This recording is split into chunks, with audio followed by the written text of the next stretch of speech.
Kasako Media, tunaangazia maisha, tunaandika kesho.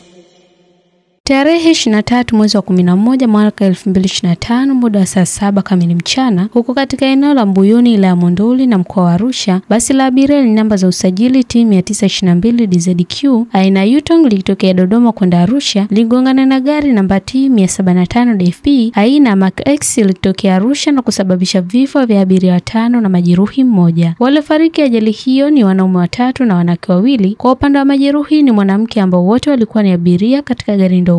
Aidha, chanzo cha ajali hiyo bado kinachunguzwa. Majeruhi yamelazwa katika hospitali ya Jeshi Monduli kwa ajili ya matibabu na miili ya marehemu imehifadhiwa katika kituo cha afya Makuyuni. Jeshi la polisi mkoa wa Arusha linatoa wito kwa madereva na watumiaji wengine wa vyombo vya moto kuchukua tahadhari na kufuata sheria, kanuni na taratibu za usalama barabarani wakati wote waendeshapo vyombo vya moto ili kuepusha madhara ambayo yanaweza kutokea. Kasako Media, tunaangazia maisha, tunaandika kesho.